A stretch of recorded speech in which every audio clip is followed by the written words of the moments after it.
원장님, 운동 없이 살 좀 쉽게 뺄 수 있는 방법 없을까요? 가능한 방법이 있죠. 제가 알려드릴까요? 진짜 그런 방법이 있어요? 좀 빨리 좀 알려주세요. 아마 PD님도 들어보셨을 방법인데 간헐적 단식이라고 들어보셨죠? 네, 그렇죠. 저도 간헐적 단식 몇 번 시도했다가 번번이 폭식해가지고 실패했던 경험이 많습니다. 오늘 제가 간헐적 단식이 무엇인지 어떻게 해야 제대로 살이 빠지는지 알려드릴게요.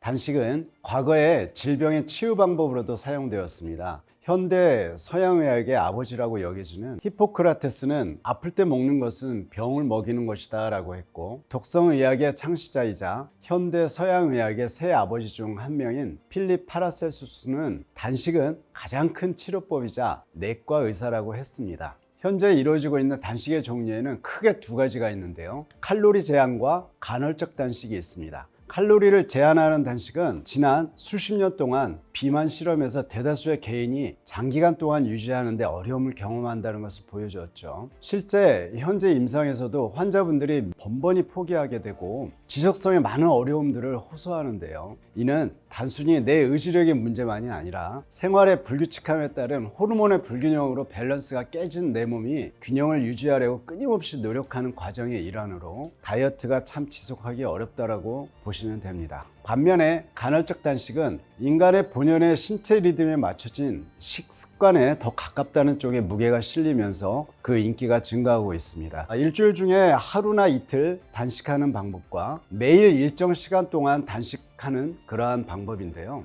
이 중에 매일 8시간 동안에만 식사하는 16대 8이 가장 유명합니다. 예를 들어 오전 9시부터 오후 5시까지만 식사하거나 낮 12시부터 오후 8시까지만 식사하는 방법입니다. 간헐적 단식은 개개인의 생활 패턴이나 건강 상태에 따라서 여러 가지 방법이 조금씩 있기 때문에 바꿔가면서 시도하는 것도 좋습니다. 이러한 단식 방법이 누구는 좋다, 누구는 좋지 않다고 의견이 분분한 것은 사실이지만, 공복이 신체에 미치는 효과에 대한 연구가 지속되면서 간헐적 단식을 긍정적으로 바라보는 학설도 조금씩 성장해 왔습니다. 2016년도에 간헐적 단식을 과학적으로 입증하는 이론 중에 하나로 오토파지, 즉 자가포식이라는 이론으로 오스미 요시노라는 교수가 노벨 생리의학상을 수상하기도 했죠. 즉 세포 내에서 불필요해진 구성물질들을 분해해서 세포의 영양분으로 삼는 세포 내 청소부 역할을 하는 유전자를 발견한 것입니다.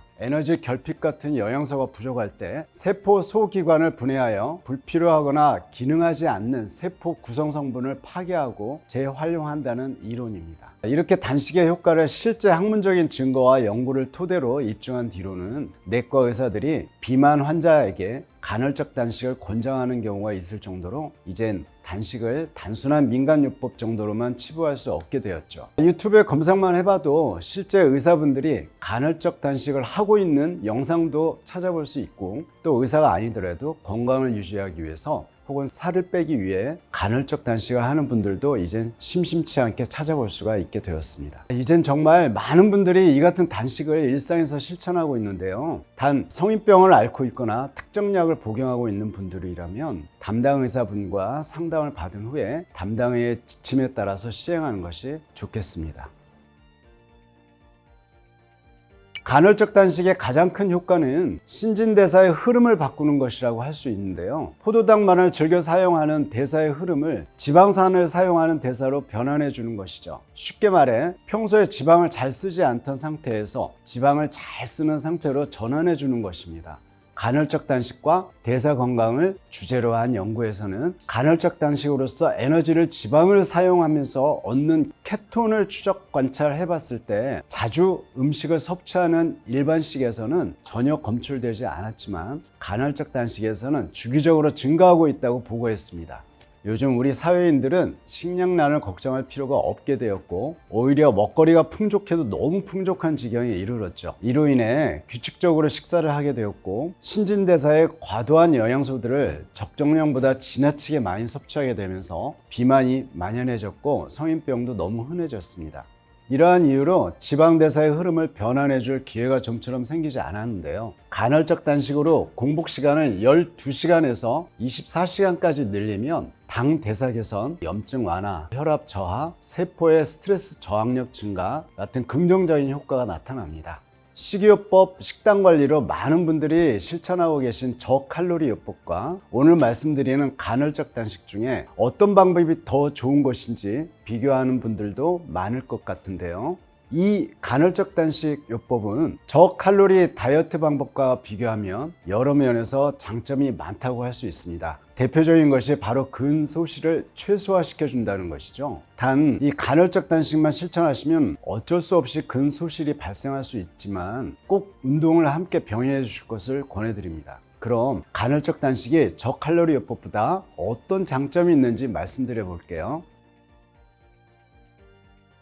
첫 번째, 안정시 대사율 유지입니다. 칼로리를 제한하면 몸의 기하 반응으로 기초대사율이 낮아져서 신진대사가 느려진 상태로 가다가 다이어트 중단 이후에는 체중이 원상복귀해도 기초대사율이 쉽게 회복되지 않아서 체중이 계속 증가할 위험성이 있습니다.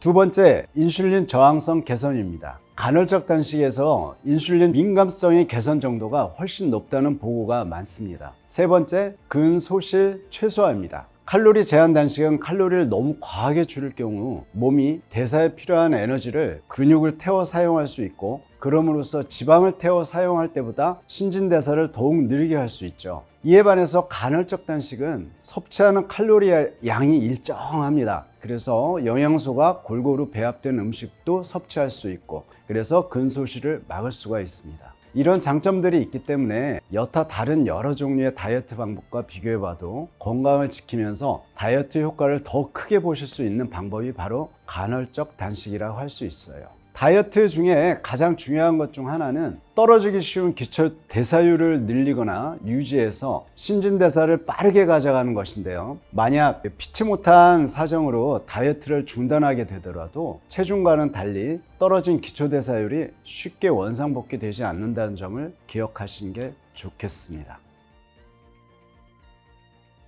간헐적 단식을 통해서 몸이 공복 상태가 되면 시간이 지남에 따라 점점 효과가 나타나기 시작합니다. 특히 자가포식이라는 오토파지가 큰 효과가 있다고 보는데요. 식사 후 12시간이 지나면 완전한 공복 상태가 됩니다. 이때부터 포도당이 부족해지고 항노화 호르몬이자 지방을 태우는 성장 호르몬이 막 만들어질 시점입니다. 식사 후 16시간, 18시간이 지나면 우리는 그토록 기다렸던 간헐적 단식이라고 부를 수 있는 시간입니다. 이때 지방 연소가 최고조에 이르기 시작하고 오토파지의 효과가 그때 일어나기 시작합니다. 오토파지 효과는 쉽게 말해 스스로 먹는다. 즉 우리 몸이 굶주린 상태가 되면 병든 세포와 단백질을 세포가 스스로 먹어서 새로운 구성 요소로 만들기 시작하는 거죠. 식사 후에 24시간이 지났습니다. 앞서 설명드렸던 오토파지가 지속되면서 간에 저장되어 있던 글리코겐이 당이 거의 없어져서 지방이 사용되는 그러한 신진대사를 하게 됩니다. 그렇기 때문에 지방간이 있는 분들에게는 24시간 공복을 권하기도 하죠. 또한 몸속에 염증이 급속도로 줄어들게 되고 자가 면역 질환이 개선이 되게 됩니다.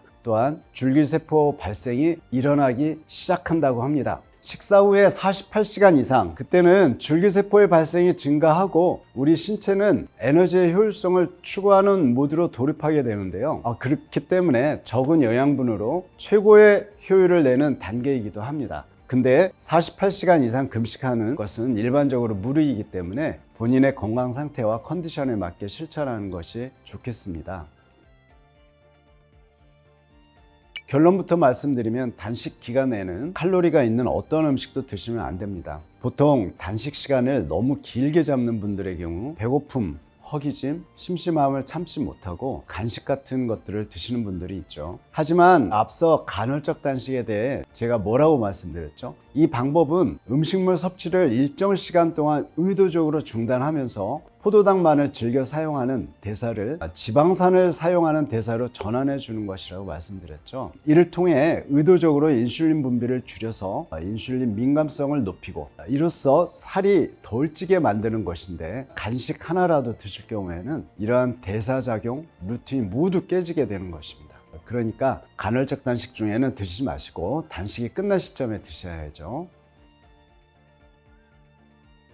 식이 조절의 시작은 내가 유지할 수 있는 정도가 되어야 합니다. 내가 너무 고통스럽지 않은 정도여야 하는데요. 거기서부터 조금씩 변화를 줘가면서 실천해야지만이 간헐적 단식을 지속할 수가 있습니다. 하지만 많은 분들이 단기간 내에 최대한 살을 빼기 위해서 단타 같은 방법으로 간헐적 단식을 많이들 선택하곤 합니다. 하지만 식이 조절 시간을 너무 무리하게 잡게 되면 살을 빼기 위해 시작한 간헐적 단식이 오히려 간헐적 폭식으로 이어질 수가 있죠. 일반적인 폭식도 당연히 좋지 않지만 간헐적으로 공복을 유지하다가 갑작스럽게 폭식하게 되면 혈당과 인슐린 수치를 지나치게 높이게 돼서 인슐린 저항증으로 연결되어서 타입 2 당뇨병의 가능성이 매우 증가하고, 그뿐만 아니라 몸의 호르몬과 대사작용의 균형이 깨져서 신진대사가 느려진 채로 체중은 아주 걷잡을 수 없이 증가하고 심질환 또 대사질환 같은 건강에 정말 좋지 않은 질환들이 생겨나게 되죠.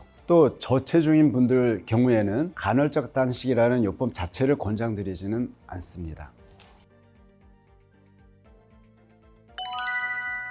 간헐적 단식이 체중 감량에 도움이 되는 방법인 건 맞습니다. 하지만 이 말이 곧 간헐적 단식하면 무조건 살이 빠지는 건 아니죠. 간헐적 단식을 어떤 방법으로 어떻게 하는지에 따라 체중 감량 효과는 천차만별입니다. 또 단순히 단식 루틴만 실천한다고 해서 극적인 체중 감량이 일어나진 않습니다. 단식을 하면서도 건강한 식습관과 규칙적인 운동을 꼭 지켜주셔야만 하죠.